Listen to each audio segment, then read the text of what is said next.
जी Gaurav Bansal ji.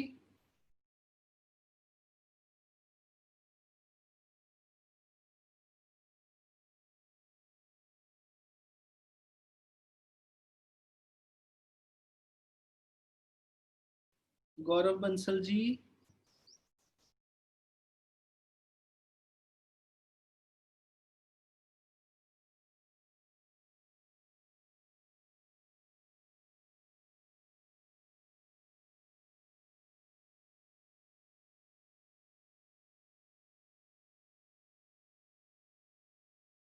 Good morning, sir. Hello. जी sir, जी sir. Good morning, sir. Am I audible, sir? Yes, you are audible, sir. You are audible. Okay, sir.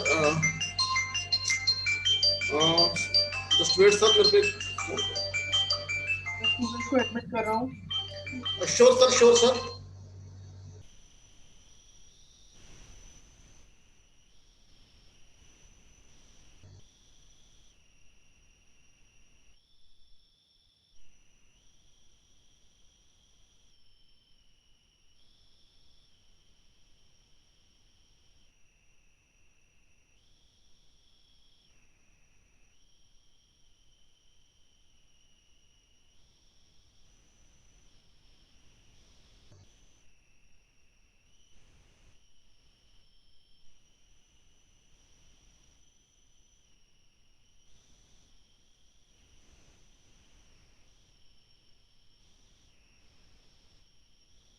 Sir आप start कर सकते हैं sir. Thank you, sir. Sir मैं screen share कर रहा हूँ sir. Right right. Yes sir, it's visible sir. Thank you sir.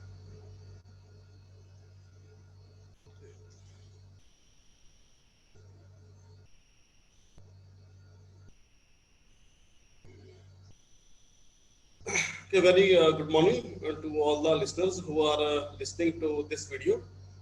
I am Gaurav Bansal, a training officer, National Skill Training Institute for Women Mohali.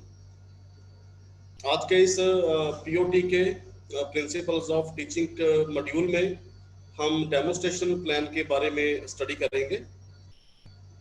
जैसा कि हम सब जानते हैं, एक टीचर के लिए, एक ट्रेनिंग के लिए, टीचिंग ट्रेनिंग के लिए lesson plan and demo plan की बहुत ज़्यादा इम्पोर्टेंस है। If a teacher has to cover the theory in a class, that has to be completed with the help of lesson plans. और अगर एक ट्रेनर ने क्लास में प्रैक्टिकल्स करवाने हैं, वो प्रैक्टिकल्स डेमोस्ट्रेशन प्लान की हेल्प से कंप्लीट करवाए जाते हैं। तो आज की इस वीडियो में हम डेमोस्ट्रेशन प्लान क्या है, इसकी क्या इंपॉर्टेंस है, डेमोस्ट्रेशन प्लान कैसे प्रिपेयर करते हैं, कैसे इसको एग्जीक्यूट करते हैं, इस सब के बारे में हम आज की इस वीडियो में स्टडी करेंगे।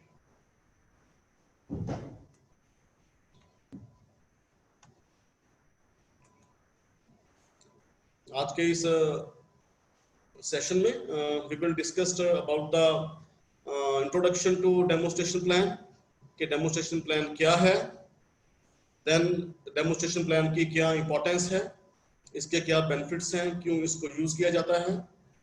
Then there after we will cover the demonstration plan format, कि डेमोस्ट्रेशन प्लान एक इंस्ट्रक्टर ने कैसे तैयार करना है। Then we will see some key points for consideration for demonstration plan, कि डेमोस्ट्रेशन प्लान के ड्यूरिंग या फिर डेमोस्ट्रेशन प्लान को कंप्लीट करने के बाद किन किन बातों का ध्यान रखा जाना चाहिए जिससे आपका डेमोस्ट्रेशन प्लान और भी ज़्यादा इफेक्टिव बन सके। Then at last we will see one example of the demonstration plan. So now what is demonstration plan? It is the guidance plan for the instructor. It is like a roadmap on a journey to reach a destination. It is actually a plan for action and it contains the important information like tools, equipments, procedure, etc. to conduct a practical session in a well understandable manner. तो तो जो demo plan है basically एक instructor के लिए guidance plan है। Demo plan एक instructor को गाइड करता है कि उसने प्रैक्टिकल को किस तरीके से एग्जीक्यूट करना है। जैसा कि हम रोड पे जाते हैं, हम सब गूगल मैप यूज करते हैं, तो गूगल मैप जिस तरह हमें डायरेक्शंस देता है कि हाँ जी पहले 2 किलोमीटर स्ट्रेट जाएं, उसके बाद 500 मीटर के बाद राइट टर्न लें, लेफ्ट टर्न लें, सेम वे में एक डेमोस्ट्रेशन प्लान एक इंस्ट्रक्टर को गाइड करता है शुरू से लेके एंड तक, कि उसने प्रैक्टिकल को कैसे स्टार्ट करना है, जो स्किल उसने स्टूडेंट में इम्पार्ट करना है, उस स्किल में फर्स्ट स्टेप क्या है, सेकंड स्टेप क्या है, थर्ड स्टेप क्या है, एंड सो ऑन। उस प्रैक्टिकल में जितने भी टूल्स यूज होने हैं, इक्विपमेंट यूज होने हैं, all the information is given in the demonstration plan. तो एक अच्छे प्रैक्टिकल के लिए डेमोस्ट्रेशन प्लान का अच्छा होना बहुत जरूरी है। अगर एक इंस्ट्रक्टर के डेमोस्ट्रेशन प्लान अच्छे बनाए हुए हैं तो नो डाउट उसके प्रैक्टिकल्स अच्छे करवाने के चांसेस हैं बहुत बढ़ जाते हैं। ऑन द अदर हैंड, अगर एक इंस्ट्रक्टर के डेमोस्ट्रेशन प्लान अच्छे नहीं हैं, in that case it is very difficult to impart the skill to the trainers. तो हम कह सकते हैं the demonstration plan it is a detailed description of a skill prepared by an instructor for a specific duration of time। तो हम brief में कह सकते हैं कि एक इंस्ट्रक्टर ने जो स्किल प्रिपेयर किया है, जो स्किल उसने क्लास में इम्पार्ट करना है, उसकी जो डिटेल्ड डिस्क्रिप्शन है, that description is called a demonstration plan. Now what is the importance of this demonstration plan? हम क्यों डेमोस्ट्रेशन प्लान के बारे में बात करते हैं, क्यों इसको हम बनाते हैं, इसकी क्या इंपॉर्टेंस है? A good teaching plan is the base of good teaching, so well plan your work and work your plan। एक अच्छी टीचिंग के लिए, एक अच्छी ट्रेनिंग के लिए, एक अच्छे ट्रेनर के लिए planning is one of the most important task. एक टीचर के लिए बहुत जरूरी है कि वो अपने पूरे सिलेबस को प्लानिंग के अकॉर्डिंग उसको डिस्ट्रीब्यूट करे, डिवाइड करे कि फर्स्ट मंथ में क्या करवाना है, फर्स्ट वीक में क्या करवाना है, जो स्टूडेंट्स के जो टेस्ट हैं कब लेने हैं, उसकी इवैल्यूएशन कब करनी है। एक प्लानिंग एक टीचर के लिए बहुत ज्यादा इंपॉर्टेंट है, एंड जो डेमोस्ट्रेशन प्लान है that is also the part of that planning. ये भी उसी प्लानिंग का ही एक हिस्सा है। एक अच्छी टीचिंग के लिए प्लानिंग बहुत अच्छी होनी चाहिए, इसलिए यहाँ पे लिखा है कि वेल प्लान योर वर्क, अपने वर्क को अच्छे तरीके से प्लान करें, and then work your plan, तो फिर अपने प्लान को काम करें। अगर आपने प्लानिंग अच्छी कर ली तो उसके बाद आपको बार बार ये सोचने की रिक्वायरमेंट नहीं है कि आपने अब क्या करवाना है, अब आपने कौन से टूल्स यूज करने हैं, बिकॉज वो सारा काम हम प्लानिंग के पार्ट में कर लेते हैं। Next importance is it increases the efficiency of skill teaching। it is but natural, अगर आपने प्लानिंग की हुई है, आपने सारे टूल्स, इक्विपमेंट सब कुछ आपने अरेंज कर रखा है, तो स्किल टीचिंग की जो एफिशिएंसी है वो आपकी बहुत ज्यादा इंक्रीज हो जाएगी। It saves the lot of time, again because आपने सारी प्लानिंग कर रखी है, आपने सारे tools, equipments, raw materials, machines, सारा कुछ आपने पहले से अरेंज कर रखा है, तो नेचुरल है जब आप स्किल टीचिंग करवाएंगे तो आपका बहुत सारा जो समय है वो सेव होएगा। The skill teaching process is carried out in A systematic step by step way effectively. Again because आपकी सारी प्लानिंग की हुई है, तो आपकी जो स्किल टीचिंग है, जिस तरह के आप स्किल बच्चों में इम्पार्ट करना चाहते हैं, चाहे वो किसी भी ट्रेड के रिलेटेड हो, तो वो आपकी स्किल टीचिंग है वो systematically step by step execute होती रहेगी। Now the demonstration plan format, ये डेमोस्ट्रेशन प्लान है, ये हमने कैसे तैयार करना है। इसका एक स्टैंडर्ड फॉर्मेट है। We will discuss about this format in very detail. तो पहले आप जरा फॉर्मेट को आप समझिए। तो लाइक यहाँ पे है ट्रेड। तो ट्रेड में स्पेसिफाइड ट्रेड, जो भी ट्रेड है, आपकी फिटर है, टर्नर है, इलेक्ट्रिक है, फैशन डिजाइन है, जो भी ट्रेड है यहाँ पे आप ट्रेड मेंशन करेंगे। Then module unit. तो मॉड्यूल यूनिट जो भी आप डेमोस्ट्रेशन प्लान जिस स्किल का आप दे रहे हैं वो कौन सी मॉड्यूल से है, कौन से यूनिट से है। Again it is your reference to the syllabus. तो इस सिलेबस के अकॉर्डिंग आप मॉड्यूल यूनिट आप यहाँ पे मेंशन करेंगे। Then date. तो जिस डेट को आपने डेमोस्ट्रेशन प्लान प्रिपेयर किया है या फिर जिस डेट को आपने परफॉर्म करना है according to depending upon the instructor to instructor, तो यहाँ पे आप वो डेट मेंशन करेंगे। Then time, the time required to perform demonstration. तो जितना आपको टाइम चाहिए उस स्किल को एग्जीक्यूट करने के लिए, उस स्किल को इम्पार्ट करने के लिए, तो वो टाइम यहाँ पे आप मेंशन करेंगे 1 or 2 hour according to the skill. Then demo number. The demo number is again reference to the syllabus. First demo है, सेकंड डेमो है, थर्ड, फोर्थ, जो भी डेमो है। देन इसके 4 स्टेप हैं। The demonstration plan format is divided into 4 parts. The first part is preparation.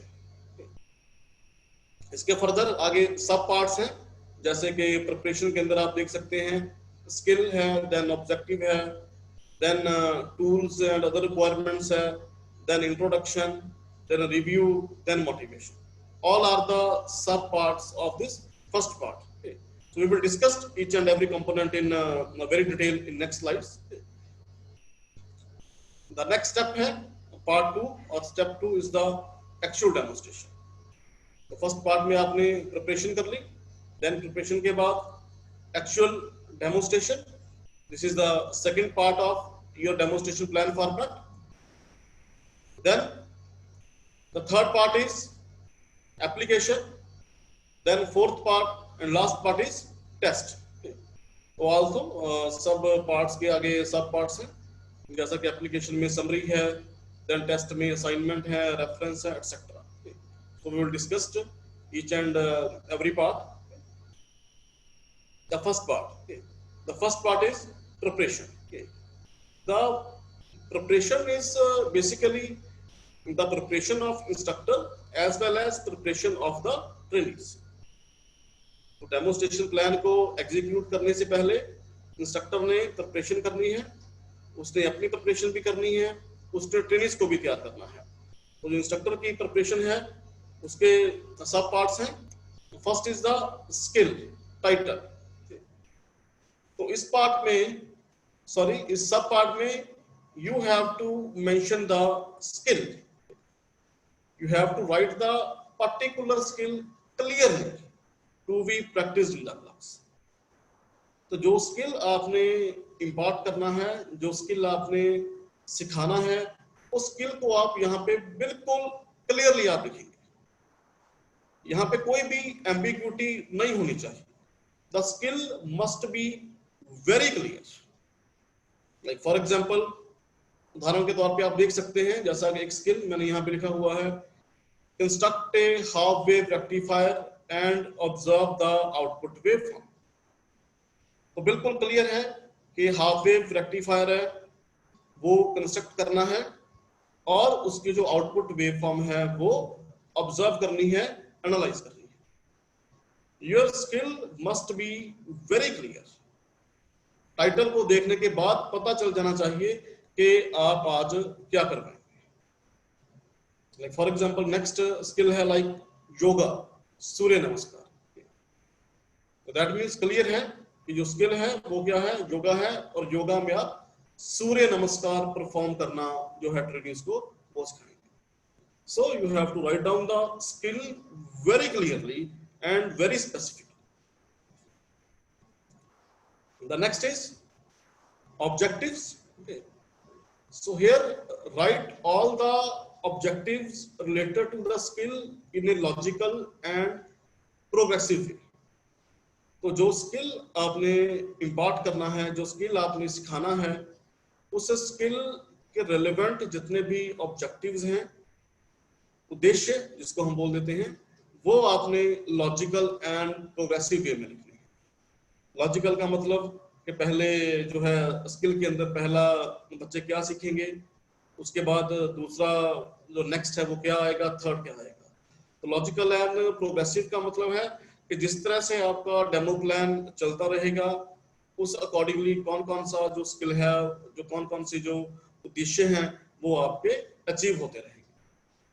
Objectives को लिखने का एक तरीका ये भी है कि like after the demonstration plan the trainees will be able to, कि आपका डेमोस्ट्रेशन प्लान सुनने के बाद या फिर आपका डेमोस्ट्रेशन प्लान सीखने के बाद जो ट्रेनीज हैं वो किन किन चीजों के, वो कौन कौन से जो पैरामीटर्स हैं वो करने के एबल हो जाएंगे। तो उसके अकॉर्डिंग भी आप अपने ऑब्जेक्टिव्स हैं वो लिख सकते हैं। The main thing in objective is as the demonstration is for a particular skill only, so all the objectives should be very closely interlinked with the main skill. तो ये बात यहाँ पे बहुत इंपॉर्टेंट है।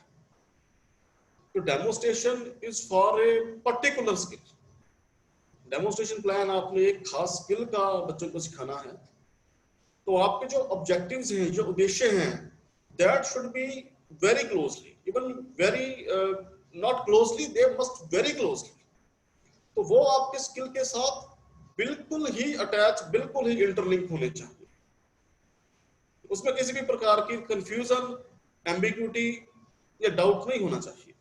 लाइक ये नहीं होना चाहिए कि एक ही क्लास में आप you are discussing about the rectifiers, you are discussing about the transistors, और उसी क्लास में ही you are talking about the microcontroller programming language. तो ये नहीं होना चाहिए। The demonstration, one demonstration should be for one particular skill only, और उसका जो ऑब्जेक्टिव्स हैं that should be relevant to that skill only. तो इस बात का आपने खास तौर पे ध्यान रखना है। देन नेक्स्ट है टूल्स एंड अदर रिक्वायरमेंट।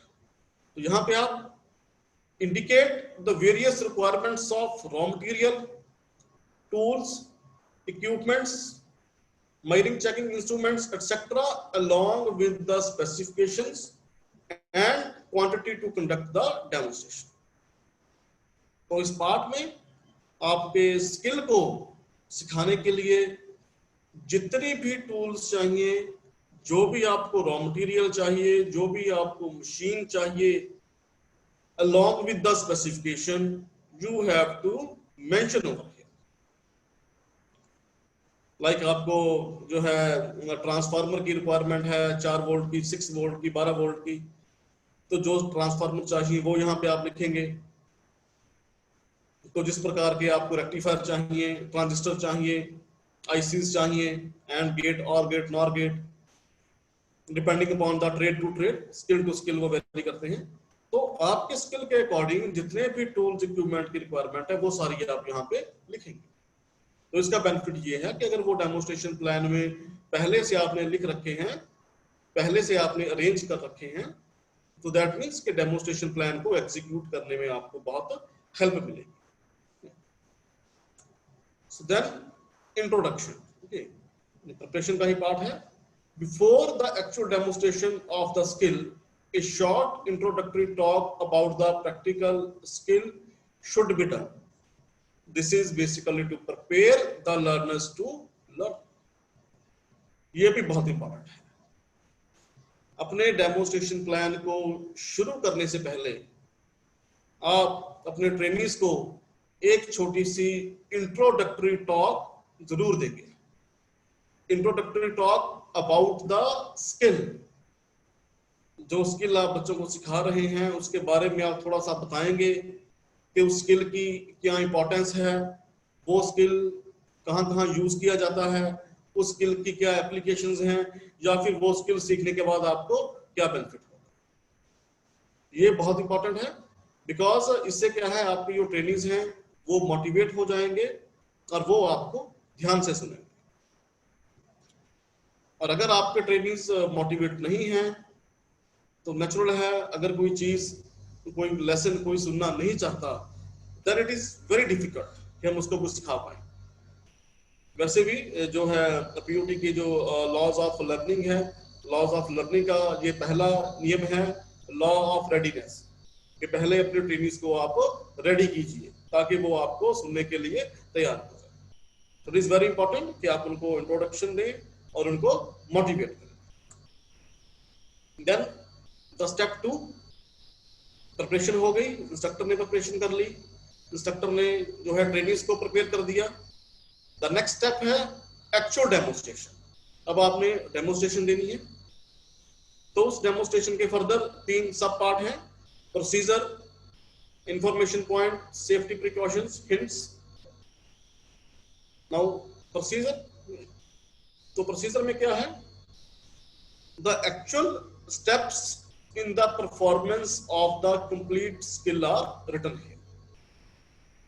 आपके स्किल को परफॉर्म करने के लिए जो एक्चुअल स्टेप्स हैं, लाइक अगर मैं रेक्टिफायर की बात करूं तो रेक्टिफायर में पहले आप सर्किट को असेंबल करेंगे, या फिर पहले आप उसका जो सर्किट है रफ पेज पे आप पहले उसका सर्किट है वो तैयार करेंगे, उसकी ड्राइंग ब्लूप्रिंट है वो तैयार करेंगे, देन सर्किट को आप असेंबल करेंगे, देन आप उसकी जो मेजरमेंट्स है वो करेंगे, देन आप उसकी कैलकुलेशन करेंगे।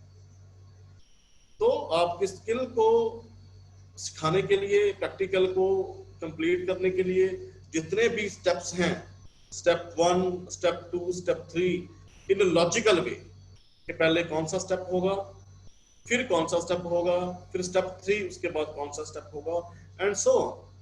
तो वो सारे स्टेप्स आपने प्रोसीजर में लिखने हैं। Then information points, safety precautions. Against each step, write the corresponding information such as why, how, what, etc. and also write the necessary safety precautions to be followed for each step. तो यहाँ पे आपने जितने भी step लिखे हैं, for example आपने step 1 लिखा है प्रोसीजर में, स्टेप 1 फॉर एग्जांपल है assembling of the circuit for example. तो यहाँ पे आप क्या करेंगे, इंफॉर्मेशन पॉइंट में राइट द करस्पॉन्डिंग इंफॉर्मेशन, तो उस स्टेप की कि वो आपने असेंबल कैसे करना है, कौन कौन से आपको असेंबल करने के लिए आपको रजिस्टर चाहिए, आपको ट्रांजिस्टर चाहिए, और उसके अलावा आपने क्या क्या सेफ्टी प्रिकॉशंस, आपने किन किन बातों का ध्यान रखना है। Each and everything should be written in the information point. तो ये इंफॉर्मेशन आपने हर स्टेप के लिए लिखनी है। कि सेकंड स्टेप है तो सेकंड स्टेप के लिए जो है सेकंड स्टेप है वो कैसे एग्जीक्यूट होगा, कैसे आपने मेजरमेंट्स करनी है, कैसे आपने वायर्स अटैच करनी है, और उसके बाद जो है वायर्स अटैच करते वक्त आपने किन किन बातों का आपने ध्यान रखना है, ग्राउंड का, पोलैरिटी का, जो भी है, depending upon the skill to skill और depending upon the practical to practical. तो हर स्टेप के अगेंस्ट आपने इंफॉर्मेशन पॉइंट और सेफ्टी प्रिकॉशंस हैं वो मेंशन कर रहे हैं। देन थर्ड में है हिंट्स। तो यहाँ पे क्या है, write some questions, hints to draw the attention of the learners or to recall information to check their understanding etc. तो hints में अगेन तो जो आपने स्टेप लिखे हैं, लाइक स्टेप 1 आपने लिख लिया, देन फिर स्टेप 2 में आपने उसकी सेफ्टी प्रिकॉशंस, कैसे आपने वो स्टेप एग्जीक्यूट करना है वो लिख लिया। तो हिंट्स में आप जस्ट लर्नर्स को अटेंटिव करने के लिए कोई डायग्राम, कोई चार्ट, कोई पिक्चर, कोई क्वेश्चनिंग, कुछ भी आप वहां पे लिख सकते हैं, जस्ट जो आपका स्किल है जो है लर्नर्स को अटेंटिव करने के लिए। और हिंट्स में आप कुछ भी ताकि आपको स्टेप एग्जीक्यूट करने में हेल्प हो, अपनी हेल्प के लिए कोई डायग्राम वगैरह वो भी आप यहाँ पे ड्रॉ कर सकते हैं। Then third step is imitation application.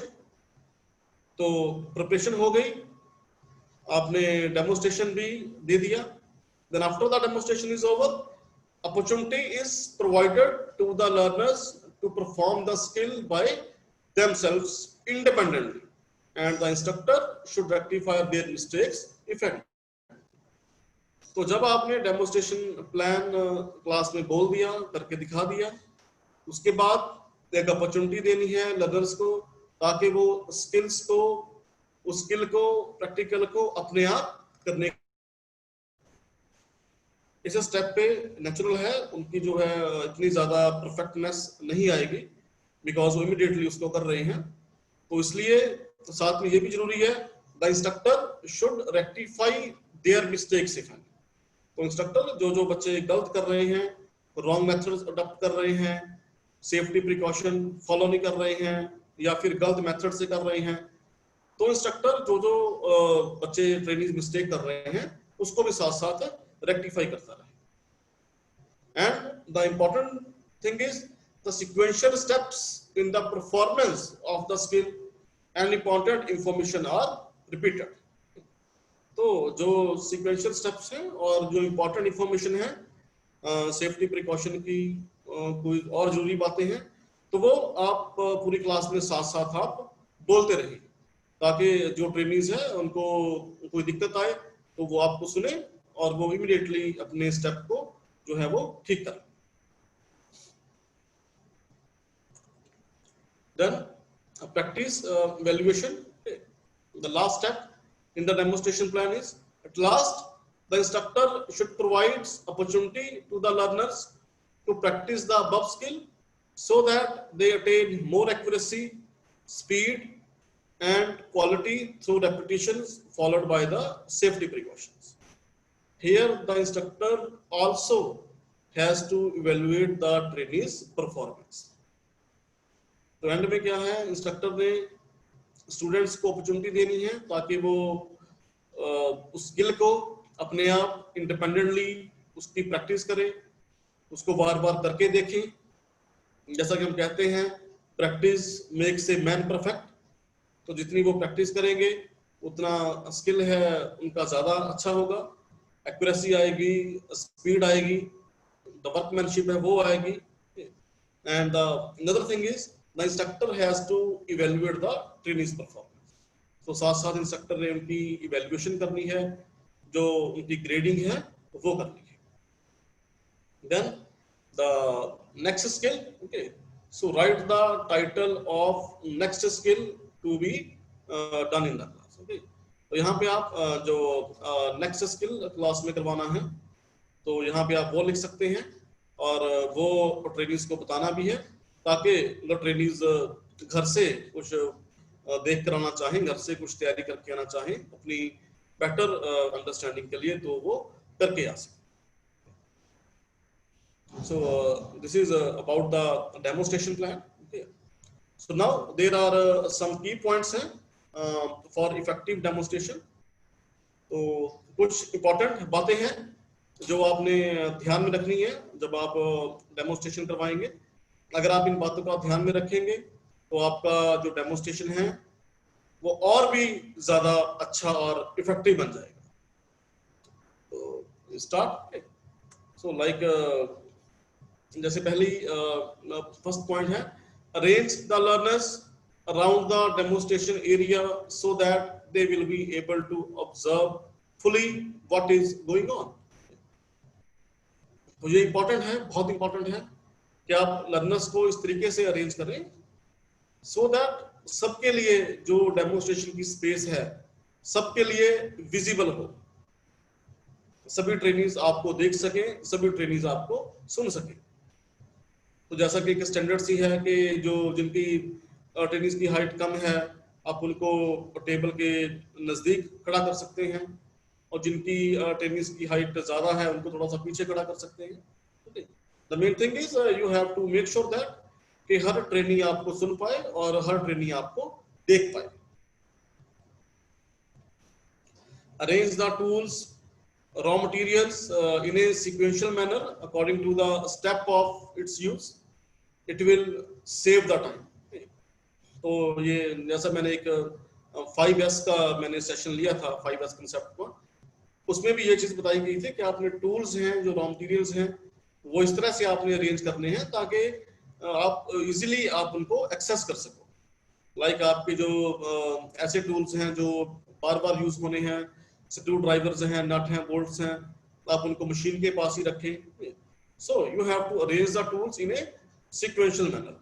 तो इससे क्या है, आपके समय की बहुत सेविंग होगी।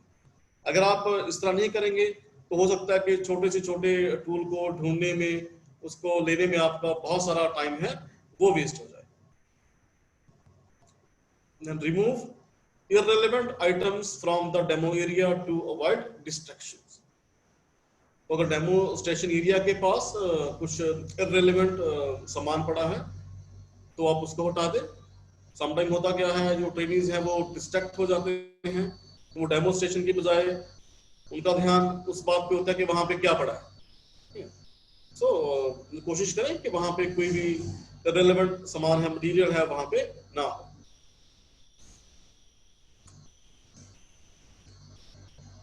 Yes, during demonstration, use very clear and simple language.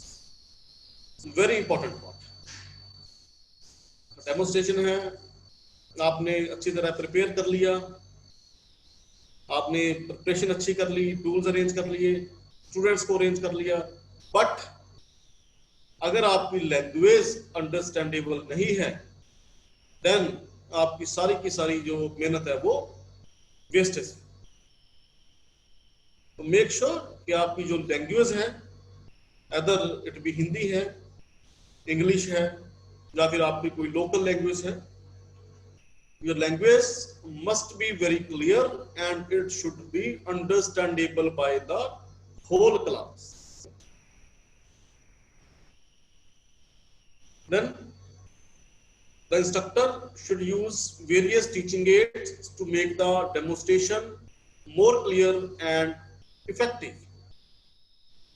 तो इंस्ट्रक्टर के लिए जरूरी है कि वो डिफरेंट प्रकार की जो टीचिंग एड्स हैं, लाइक प्रोजेक्टर हैं, चार्ट्स हैं, कोई वर्किंग मॉडल्स हैं, कोई लाइव मशीन है, कोई खास किस्म की वीडियो है, तो वो डिफरेंट प्रकार की टीचिंग एड्स हैं, उनको यूज करें।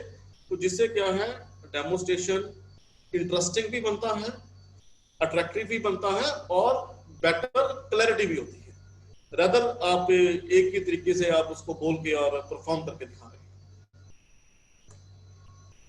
Then the trainees should be motivated to write down some notes or some data which may be analyzed afterwards.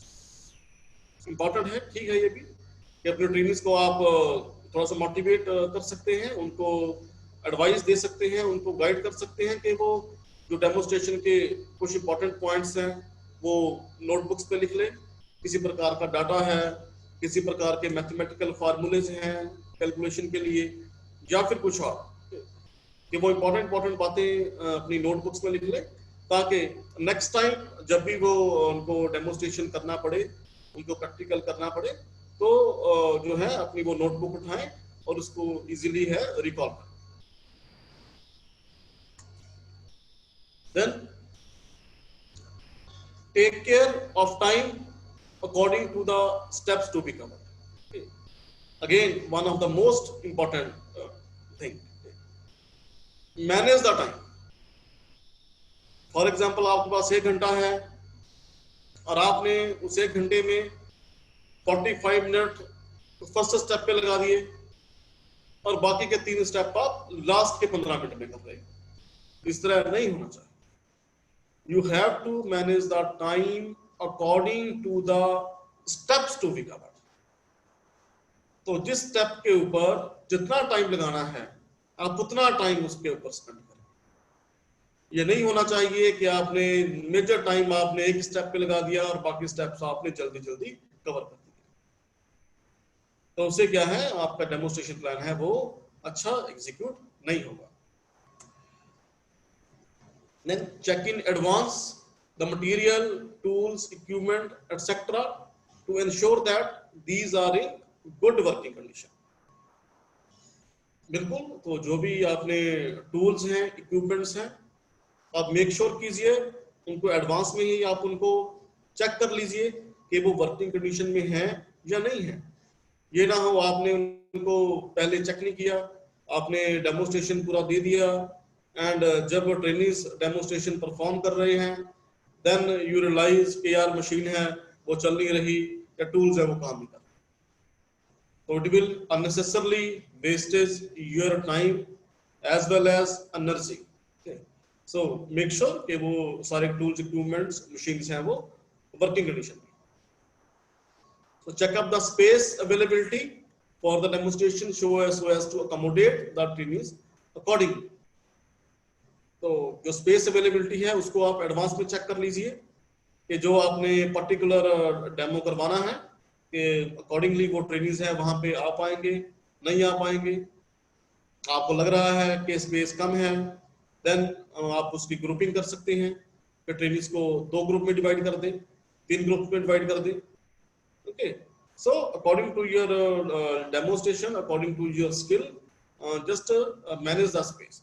पर आपने जो है मेक श्योर करना है कि जो आपका डेमोन्स्ट्रेशन प्लान है वो सभी ट्रेनिंग्स के लिए विजिबल हो और ऑडिबल हो.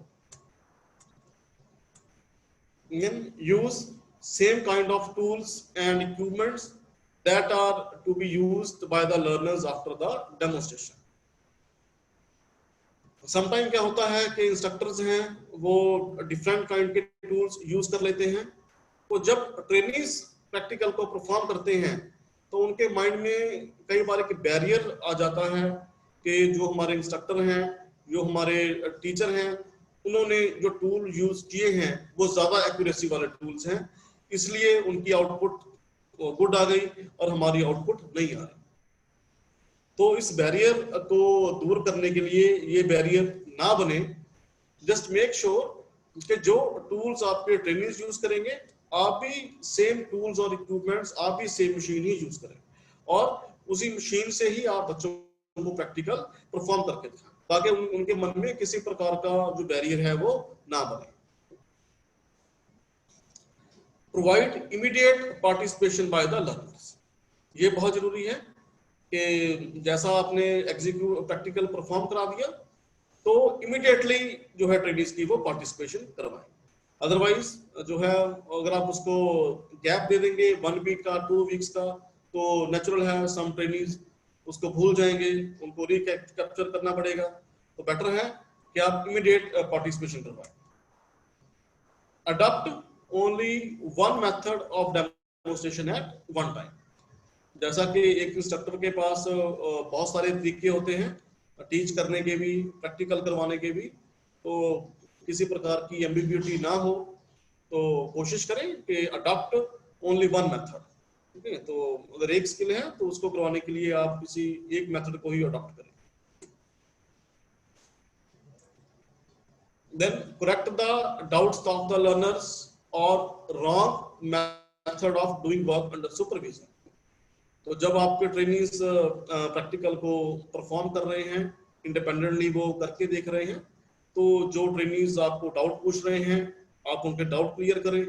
अगर वो रॉन्ग मेथड अडॉप्ट कर रहे हैं, सेफ्टी प्रिकॉशंस फॉलो नहीं कर रहे हैं, तो आप उनको जो है रॉन्ग मेथड्स को आप करेक्ट करें और उनको मोटिवेट करें सही तरीके से काम करने के लिए. Paying more attention the individual differences if required. Redemonstration in short form has to be done to the weaker trainings. ये बहुत इंपॉर्टेंट है बिकॉज हम जानते हैं कि एक क्लास में सभी ट्रेनिंग्स एक प्रकार के नहीं होते. 5 fingers are not of same size.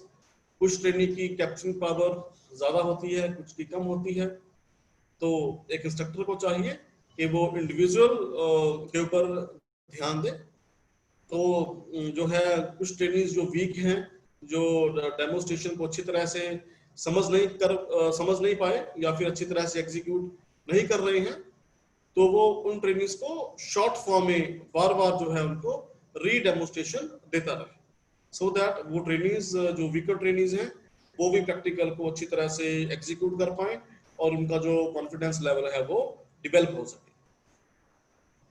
Check progress of each training in learning the skill. जब बच्चे इंडिपेंडेंटली ट्रेनिंग्स परफॉर्म कर रहे हैं तो जरूरी है कि आप उनकी जो प्रोग्रेस है उसको आप चेक करते रहें, उसको नोट करते रहें, सो दैट आप उनकी जो कमियां हैं वो आप उनको बाद में बता सकें. Show interest in each individual. ये बहुत इंपॉर्टेंट है. समटाइम्स क्या होता है कि ट्रेनिंग इंस्ट्रक्टर हैं वो जो इंटेलिजेंट स्टूडेंट्स हैं सिर्फ उनके ऊपर ही ध्यान देते हैं, वो बाकी क्लास के ऊपर ध्यान नहीं देते। तो you must have to show the interest in each individual. तो जो वीकर ट्रेनिंग्स हैं उनके ऊपर भी आप ध्यान दें, ताकि वो आपको जो डाउट हैं वो पूछ सके और उनका जो कॉन्फिडेंस लेवल है वो डेवलप हो सके। So this is about the key points. Now this is one example of a demonstration plan. Okay. तो ये लाइव एग्जांपल आप देखें, यहाँ पे आप देख सकते हैं जैसे कि ट्रेड है, ओके, इलेक्ट्रॉनिक मैकेनिक का डेमोन्स्ट्रेशन प्लान है। तो ट्रेड मेंशन कर दिया आपने, यहाँ पे मॉड्यूल है, यूनिट है वो मेंशन कर दिया, suppose may be from second unit. Then time 1 hour का प्रैक्टिकल है, then demo number 1। Now look at the first part, preparation. तो यहाँ पे स्किल देखिए, स्किल क्या है। तो पहले मैंने इसकी एग्जांपल दी थी आपको स्टार्टिंग में, construct a half wave rectifier and observe the output waveform. तो ये स्किल है, वेरी क्लियरली स्किल मेंशन है। Now what are the objectives? The check the components and assemble the circuit, measure the input AC and output DC voltage, trace the input and output waveform, and last measure the peak voltage and calculate the RMS value. तो may be कुछ जो training सुन रहे हैं, may be वो electronic mechanic trade भी हो सकता है ना हो, पर आपको जो है इसकी हम डीप पे नहीं जाएंगे। आई एम जस्ट इलेबोरेटिंग के डेमोन्स्ट्रेशन प्लान आपने किस तरह से जो है वो तैयार किया हुआ है, आप ध्यान दें। तो जहाँ पे जो ऑब्जेक्टिव्स हैं, तो 4 ऑब्जेक्टिव्स हैं, all are the objectives are interlinked with this main skill.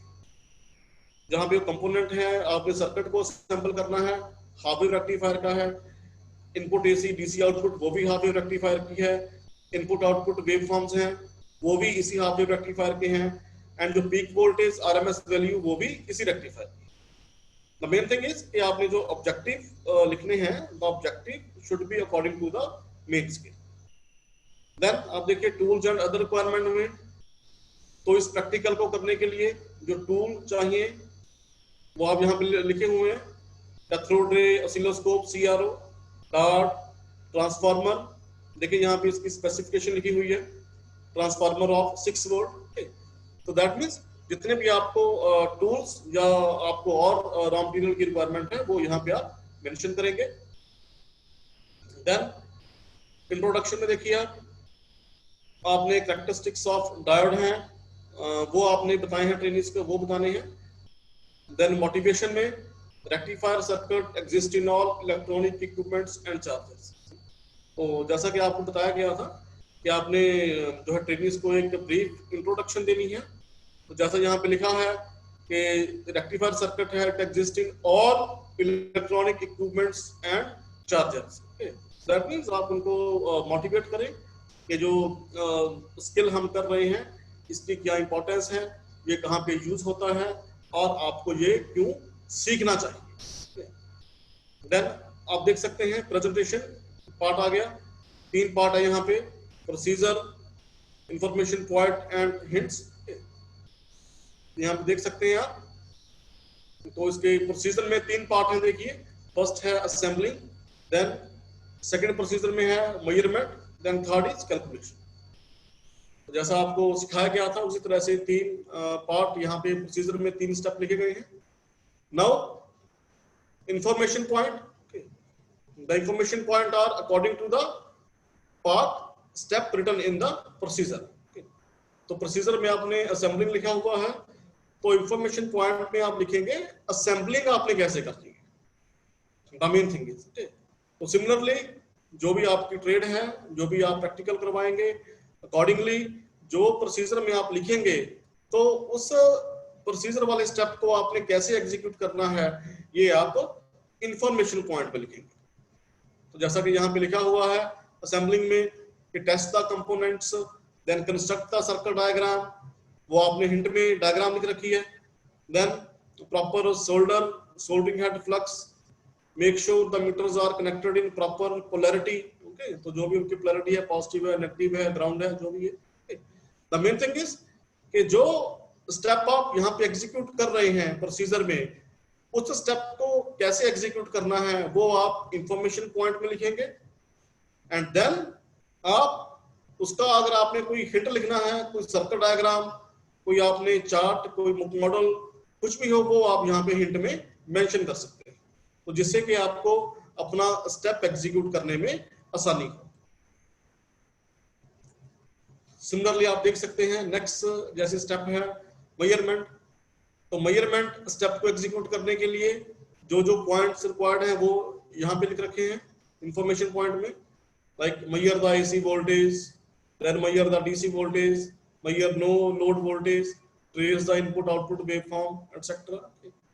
तो यहाँ पे इनपुट आउटपुट वेवफॉर्म है वो भी यहाँ पे ड्रॉ की हुई है। So the main thing to be noted here is कि जो आपने यहाँ पे लिखा है, जो स्टेप आपने एग्जीक्यूट करना है अकॉर्डिंग टू द प्रोसीजर, उस स्टेप को एग्जीक्यूट कैसे करना है that should be written in the information point. और उसको एग्जीक्यूट करने के लिए ट्रेनिंग्स को अटेंशन देने के लिए, उनको अटेंटिव करने के लिए अगर आप कोई हिंट देना चाहें अपने लिए भी तो वो आप हिंट में लिख सकते हैं। जैसा कि यहाँ पे इन्होंने वोल्टेज मेजर की है तो उसकी जो इनपुट है और आउटपुट वेवफॉर्म है वो यहाँ पे ड्रॉ कर रखी है। Then the last step is calculation. So again वो कैलकुलेशन कैसे करनी है तो वो सारा आप यहाँ पे इंफॉर्मेशन पॉइंट में लिखेंगे। So this is about the demonstration plan, okay, and example, okay. So the third में application, okay. So जब आपका demonstration plan complete हो गया, आपने करवा दिया, उसके बाद ट्रेनिंग्स के लिए application में आप देख सकते हैं assemble the circuit according to the diagram, test the load voltage, test the no load voltage, okay, और कुछ और according to your skill. Then summarize the skill. जैसा कि आपको पहली स्लाइड्स में बताया गया था कि आप स्किल को समराइज कर सकते हैं, आप स्किल को रिपीट कर सकते हैं जो इंपॉर्टेंट पॉइंट्स हैं, ताकि ट्रेनिंग्स को जो है ये एप्लीकेशन वाला पार्ट करने में कोई दिक्कत ना आए। लोड वोल्टेज है, नो लोड वोल्टेज है, आप बार बार इंपॉर्टेंट पॉइंट्स को रिपीट करते रहें। देन लास्ट पार्ट है test.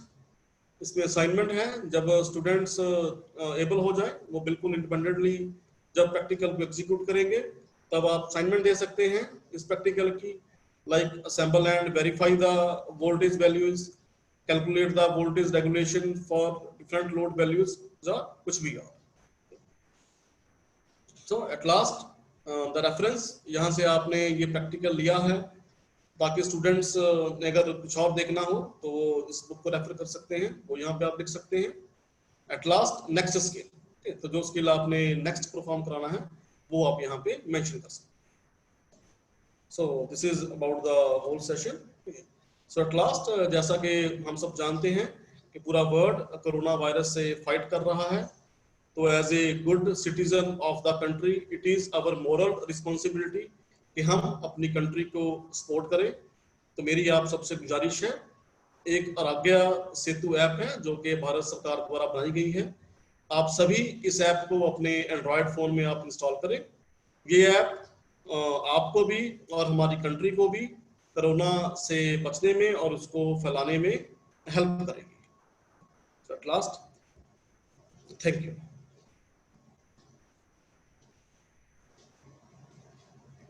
Thank you, sir. Thank you so much. Thank you, sir. Thank you very much, sir.